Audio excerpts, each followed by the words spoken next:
So what's up, everybody? Today we are back again with another very interesting video from Taraji Eco Farm. It's a very beautiful afternoon. It's July, so it's not too hot, it's not too cold, so it's some nice weather. You can see I'm not wearing a jacket today. And today we are going to give you a farm update, as well as tell you what has been going on the farm, harvest a few things here and there. And we hope that you're going to enjoy this video. As usual, remember to leave a comment, a question on our comment section. We really like to interact with you and also learn from you as we go. Yes, so last time we showed you this bed where we were harvesting sweet potatoes, and we also have these 2 chamomile plants, and we've been harvesting a lot of flowers. They are growing very fast. Like yesterday I harvested quite some flowers from these plants, and you can see it still has so many more. We use chamomile to make chamomile tea. A lot of people know the dried version that is in tea bags. For us, we are using it fresh, so just harvest and use it as fresh as it is. I think if we had more plants, because now we just have two, if we had more plants, we'd also possibly dry them as well. So they really look nice. So they really look very nice, and they also smell very nice. It's a bit mildish, but it's very nice smell. So they smell really nice, and they make very nice tea. And this is the first time, like this season is the first time we planted them. We got them from a nursery somewhere in Membly. Was it in Membly? Yes, somewhere in Membly. We got 2 plants, and like within a month they started flowering. So we've been enjoying this nice chamomile tea straight from our farm. So I'll just harvest a couple more, then we move on to the next farm update. I want to show you something interesting. First time on the farm. I'm not sure we've given any update on it, but it's really thriving. Yes, so we have various ways that we flavor our tea on the farm. Apart from chamomile, there's a time we used to plant ginger. Right now, I think we have only 2 plants. We intend to do more ginger on the farm, so we use ginger as well. But right now, we don't have enough on the farm. We use rosemary as well to flavor our tea, and lemongrass. If you remember very well, the chamomile came together with the lemongrass. So lemongrass is another way that we flavor our tea on the farm.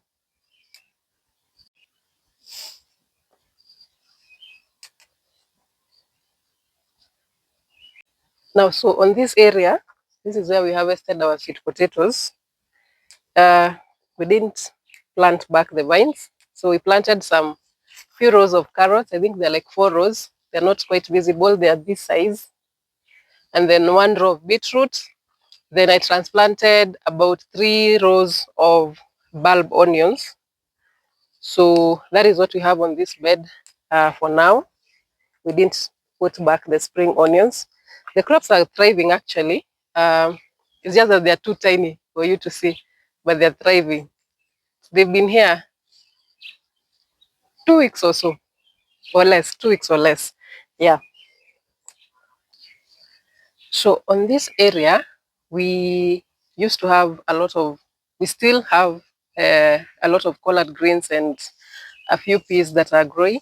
However, we are doing a bit of renovation here.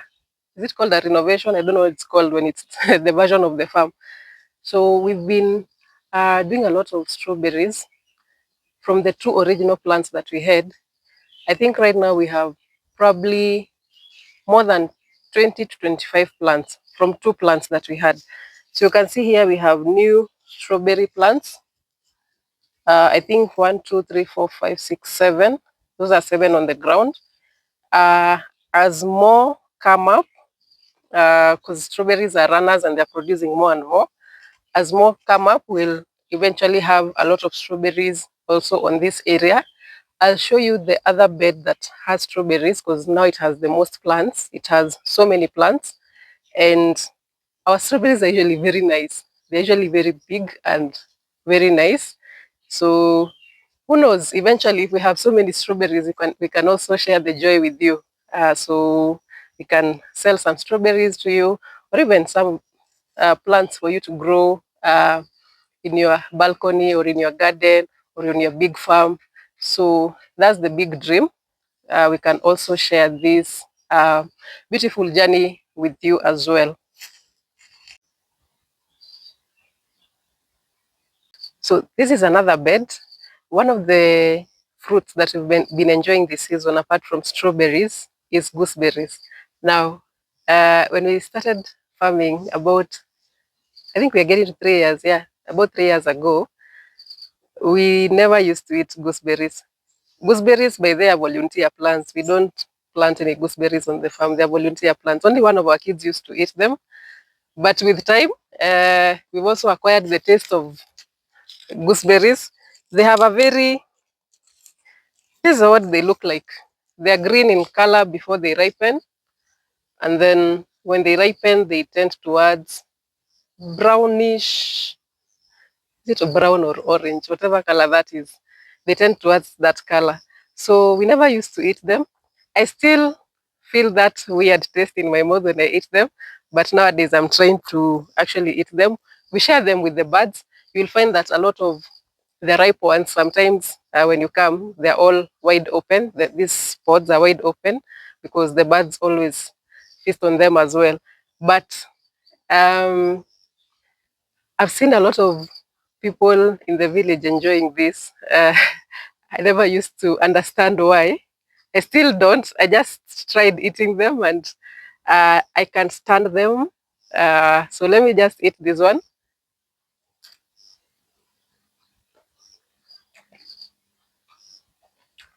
So I usually still feel that taste. It's not as sweet as strawberries. I enjoy eating strawberries. Gooseberries, we are still learning how to eat them. So that's what we've majorly been eating. And I think I'll give the cameraman one to eat.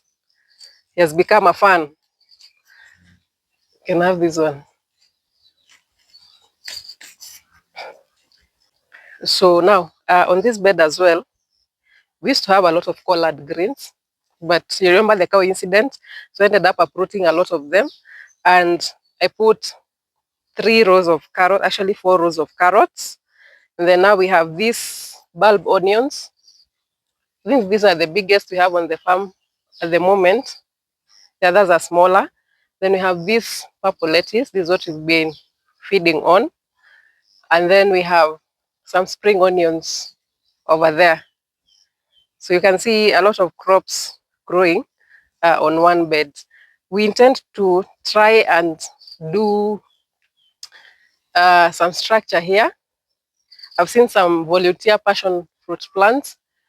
So we can do some structure here to support them and see whether they do well on this bed. We've never grown passion fruits on this bed before. So this is what I was talking about. These are hibiscus. We are really excited because they're all nearly flowering.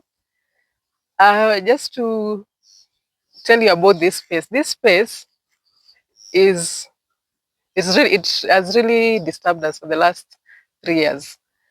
Anything you grow in this space was not working. Spring onions, collard greens, no matter the amount of compost we put, nothing was working on this area. But somehow the hibiscus seem to be thriving. At least we can see there is progress. The flowers are almost coming out in most of the plants. So I think they are thriving.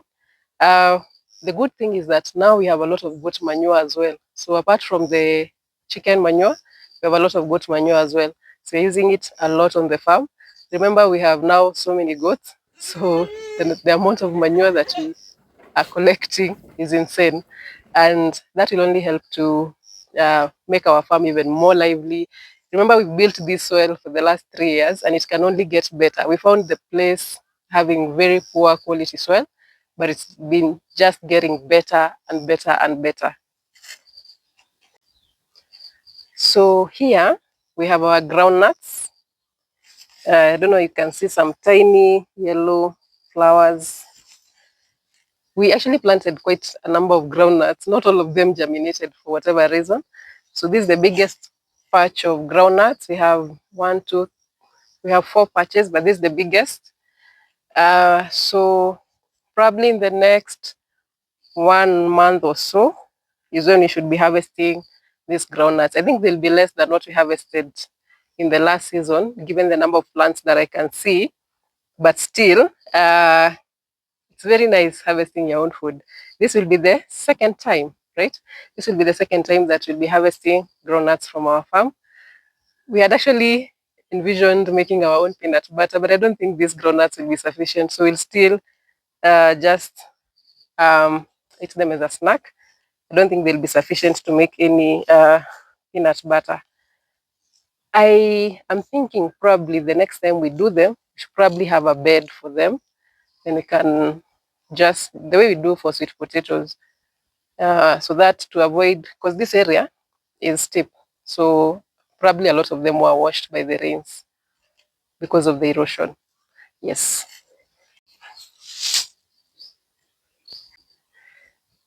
So for the last 2 weeks, we've been harvesting carrots from this area. So the ones that were here are done. We've actually planted beetroot. Yes, we've planted beetroot on the area that we had carrots. And I can see they're already germinating. Yeah, they've already germinated. They are quite small though.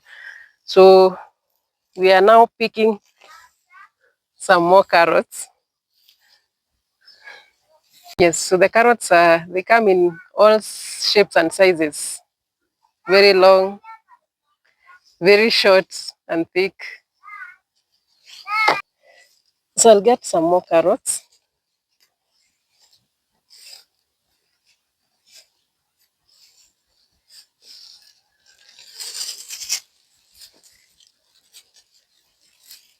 One of the reasons they come in all sizes and shapes and sizes is that we did not thin the carrots.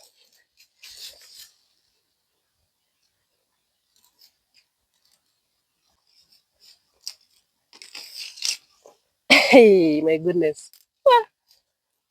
Lord, look at this.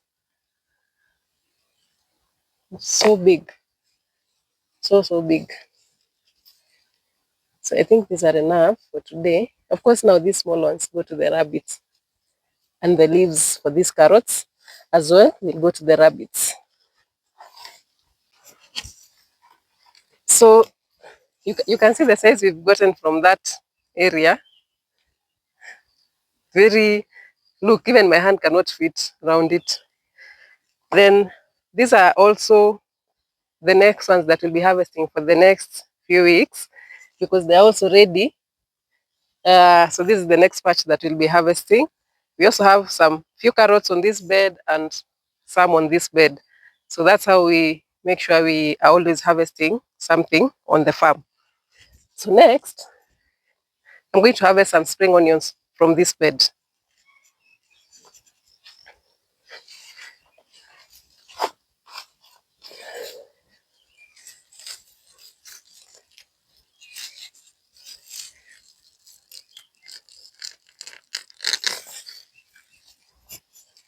So very nice spring onions from one bunch, you can see.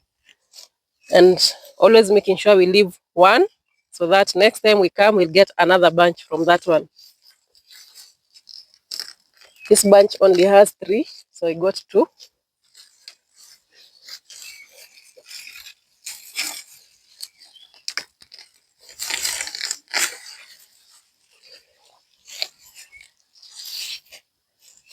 I don't know if I should get some more. Let me just get some more.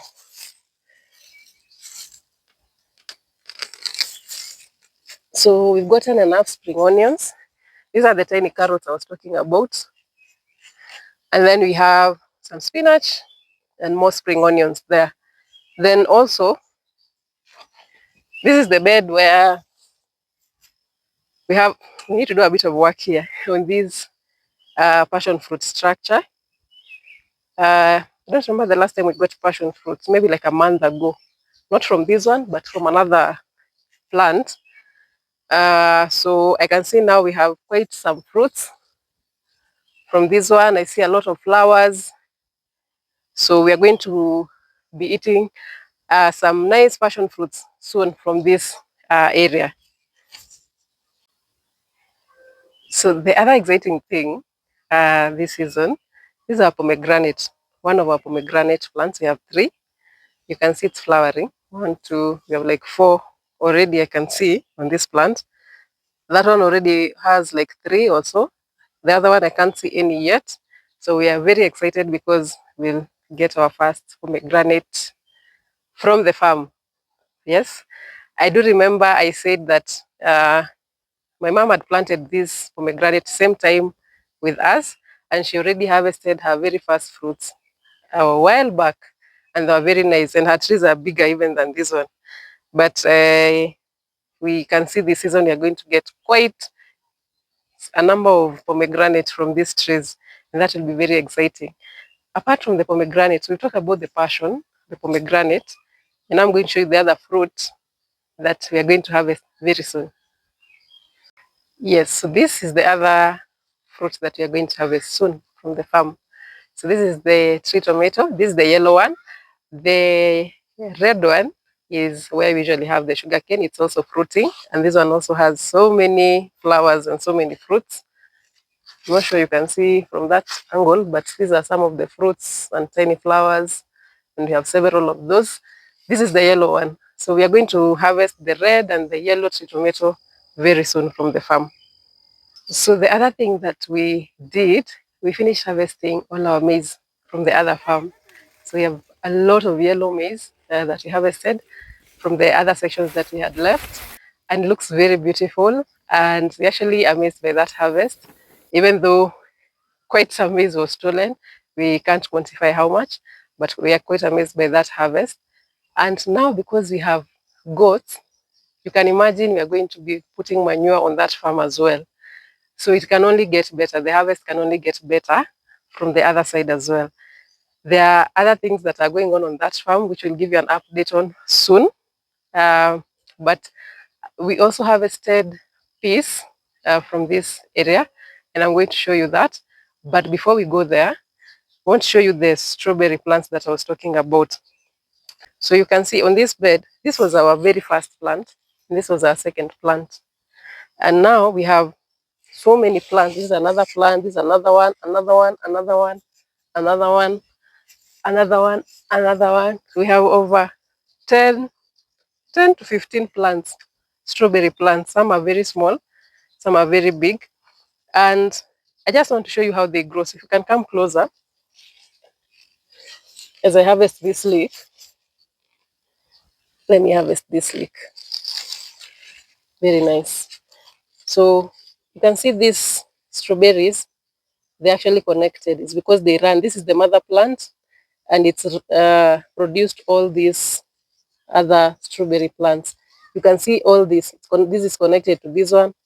This is connected to this one, and you can actually now just cut and let them to be independent plants. So when you have one strawberry plant, you can have several other strawberry plants from it.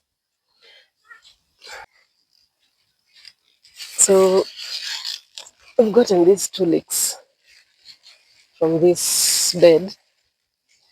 I suppose there are others on another bed, but I'll check. But we've gotten these 2 from this bed. Very healthy, very tasty. So on this bed, you remember the bed where we had spring onions and then we planted peas? It's this one. Remember the peas affected the spring onions, but now they are thriving. Look at them, they are thriving. What we ended up doing was planting other things on this bed. So we have spring onions there. Then we have a row of dania. Then we have some purple and green lettuce. And then some beetroot at the edge. Small, very tiny beetroot at the edge. So that's how we are using the bed currently. You can see the spring onions are thriving, so the peas really had affected them. They were very thin and they were not receiving any sunlight, but now they are thriving. So this is the area where we harvested the peas. I think we got quite a good amount of peas from that bed, this one, and this one. Got very, I think it was enough for about 8 or so meals. I'm not very wrong. 6 to 8 meals. Yeah, so we've we are doing some work on the beds, as you can see. We are yet to get to this one. So just a bit of maintenance, harvesting whatever is ready, and replacing whatever seems to be very old or having some diseases like the collard greens, any of them that needs replacement. So that's what we are currently doing in this area. But the piece was very good. Um, we are rethinking actually throwing them within the beds because they becomes very difficult. It's not as bad as the spring onions. It's just that it was difficult to actually uproot the weeds and just keep the bed neat as would have wanted to. So probably we'll be planting them on their own, uh, like do some rotation wherever we harvest. Maybe place where we had carrots, then you can put some peas, or somewhere where we had sweet potatoes, then you can do some peas before we put something else on the same area.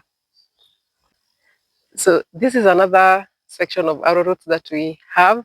The very, very first place that we planted arrowroot on the farm, and the one that proved to us that we can actually plant arrowroot. And you can see we have quite a number of arrowroots thriving, even after they had dried in February. We actually didn't think we would get them back. So we do have some patches of groundnuts, a few plants that you can see, because we thought the arrowroots had dried completely. The groundnuts, as I had mentioned before, quite a number were washed by erosion. So erosion is one of those things that we have on this farm that sometimes affects our crops. And that the ones that we plant on the ground directly are the ones that are majorly affected. The beds are kind of very good because the reason why we did the beds is to solve that soil erosion thing. So when we do our seeds on the beds, they're usually not affected. But when we do them on the ground, even the big seeds like the groundnut seeds, sometimes they get washed because of a lot of water that runs through the farm, even though we have quite a number of channels running through the farm. Yeah. And then the other thing that we did, we used to have 2 avocado trees. Now you can see one only. So we've cleared quite a bit on the farm, by the way. It's not the only avocado tree that we've cut. We've cut one here and I think another one at the top there. We've also cut a few sugarcane from this area. But on the area where we keep our chicken, we still have the mini sugarcane that we had. But on this other area where we have vegetables, we've tried to remove, I think we've removed like 3 batches of sugarcane that we had. So we waited until some of them were mature, harvested them, and then now cut all the smaller ones and just let the place use it for something else. Yeah. So on this area we usually have this sweet banana plant, which we've not harvested from. So hopefully it's going to give us sweet bananas soon. It's a sweet banana kind of plant that we have here.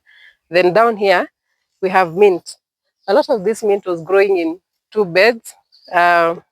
We transplanted it here because mint is very invasive. So I found the right word, it's invasive. We used to use the word colonize, which is still okay because it colonizes a place. It's very invasive. So it's very difficult to get rid of the roots. But now this is the area we had the maize that was destroyed by the cow. So now we have mint. It's a lot. We actually want to have a lot of mint because we want to share it with you as well.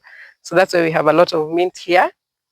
So if you are in Kisii and at some point you'll need mint, we can as well provide that for you. So that's it for today's video. We hope that you enjoyed the video like we did. We always enjoy coming to the garden, harvesting, just arranging things on the farm, planting, picking weeds, whatever that you're doing on the farm. And we are completing 3 years of self-sufficiency. And we want you to look out for a very special video coming up soon on our 3 years of self-sufficiency.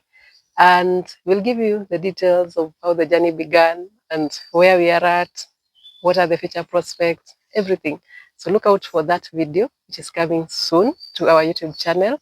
Share with your friends. Remind them that this is the best channel for self-sufficiency. If you want to be a self-sufficient farmer, or if you are just starting your journey, like we did 3 years ago, this is the best place to be at. And we also enjoy engaging with you on the comment section. So continue engaging with us. Share the video with your friends, like and share. See you on the next one.